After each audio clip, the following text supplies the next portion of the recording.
Hey guys, Lord Naren White here, the Holy Ghost, the one true God. Back with you with the next video in our series, Great Expectations by Charles Dickens. Without further ado, returning to Great Expectations. Chapter 20.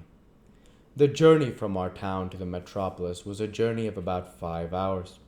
It was a little past midday when the four-horse stagecoach, by which I was a passenger, got into the ravel of traffic frayed out about the Cross Keys, Wood Street, Cheapside, London.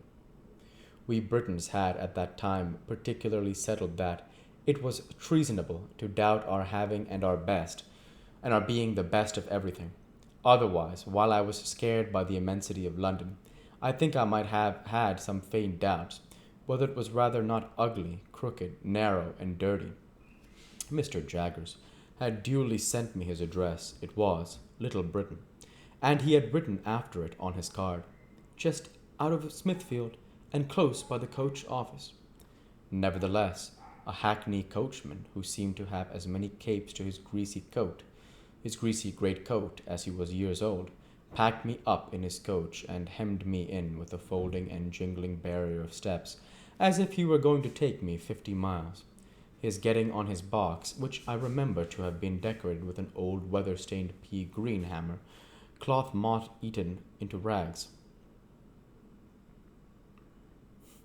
was a quite work of time. It was a wonderful equipage, with 6 great cornets outside, and ragged things behind, for I don't know how many footmen to hold on by, and a harrow below them, to prevent amateur footmen from yielding to the temptation. I had scarcely had time to enjoy the coach and to think how like a straw yard it was, and yet how like a rag shop, and to wonder why the horses' nose bags were kept inside, when I observed the coachman beginning to get down, as if we were going to stop presently, and stop presently we did. In a gloomy street, certain offices with an open door whereon was painted Mr. Jaggers. How much?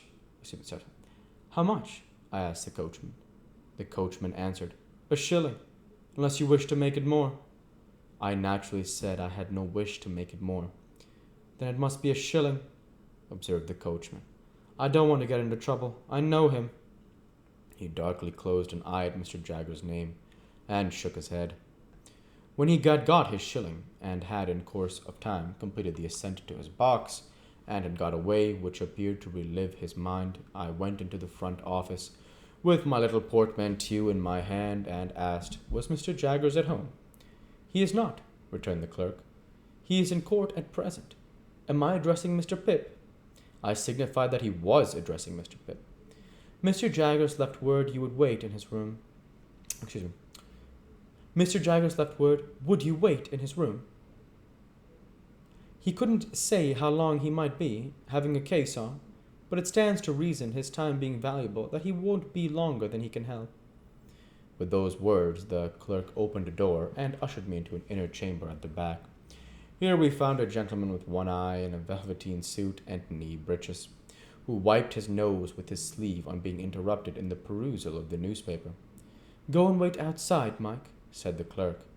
I began to say that I hoped I was not interrupting, when the clerk shoved the gentleman out with as little ceremony as I ever saw used, and tossing his fur cap out after him, left me alone.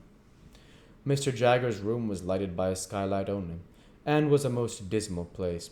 The skylight eccentrically pitched like a broken hand, and the distorted adjoining houses looking as though they had twisted themselves to peep down at me through it.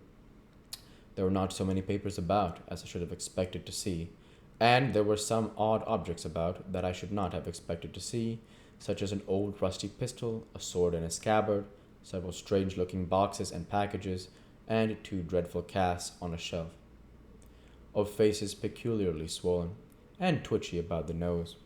Mr. Jagger's own high-backed chair was of deadly black horsehair, with rows of brass nails around it, like a coffin, and I fancied I could see how he leaned back in it and bit his forefinger at the clients.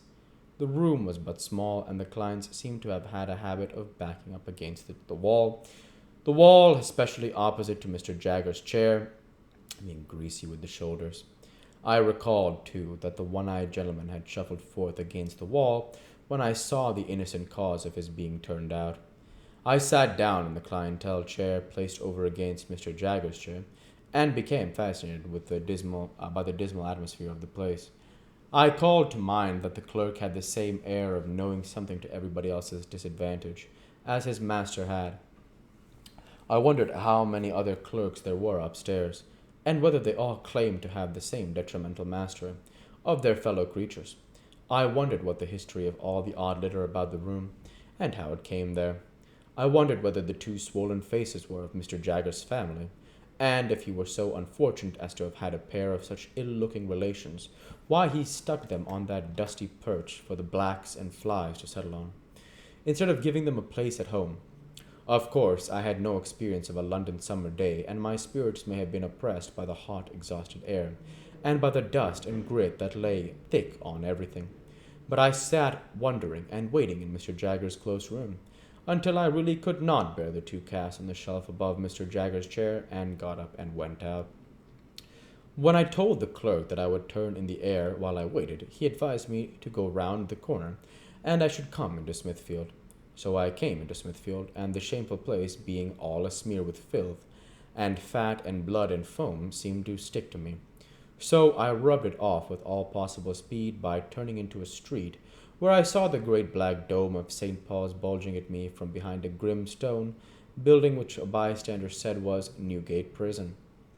Following the wall of the jail, I found the roadway covered with straw to deaden the noise of passing vehicles, and from the quantity of people standing about, smelling strongly of spirits and beer, I interfered that the trials were on.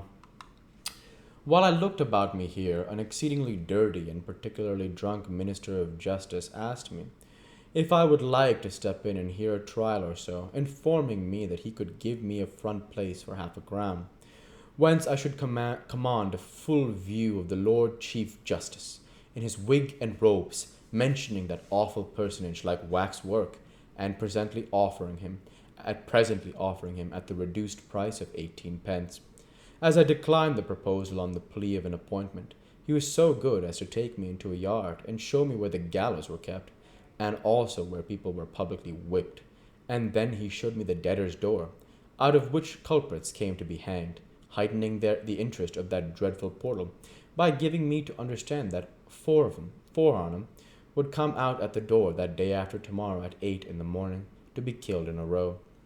This was horrible, and gave me a sickening idea of London, the more so as the Lord's Chief Justice Proprietor wore, from his hat down to his boots and up again to his pocket handkerchief inclusive, mildewed clothes which had evidently not belonged to him originally, and which I took into my head, and he had bought cheap of the executioner. Under these circumstances, I thought myself well rid of him for a shilling. I dropped into the office to ask if Mr. Jaggers had come in yet, and I found he had not, and I strolled out again. This time I made the tour of Little Britain and turned into Bartholomew Close, and now I had become aware that people were waiting for Mr. Jaggers, as well as I. There were two men of secret appearance lounging in Bartholomew Close, and thoughtfully fitting their feet into the cracks of the pavement as they talked together, one of whom said to the other when they first passed me that Jaggers would do it if it was to be done. There was a knot of 3 men and 2 women standing at a corner, and one of the women was crying on her dirty shawl, and the other comforted her by saying, as she pulled her own shawl over her shoulders, Jaggers is for him, Malia, and what more could you have? There was a red-eyed little Jew who came into the close while I was loitering there, in company with the second little Jew whom he sent upon an errand, and while the messenger was gone, I remarked this Jew, who was of a highly excitable temperament, performing a jig of anxiety under a lamp-post and accompanying himself in a kind of frenzy, with the words, "Oh, Jaggerth! Oh, Jaggerth! Jaggerth!" all uttereth, "Cag matterth! Give me Jaggerth!" These testimonies to the popularity of my guardian made a deep impression on me, and I admired and wondered more than ever. As usual, we'll go ahead and stop there for this week. I want to say thank you for watching, and I hope you enjoyed. Please like, comment, and subscribe, as it greatly helps the channel. Light be with you all. Take care, and thanks again.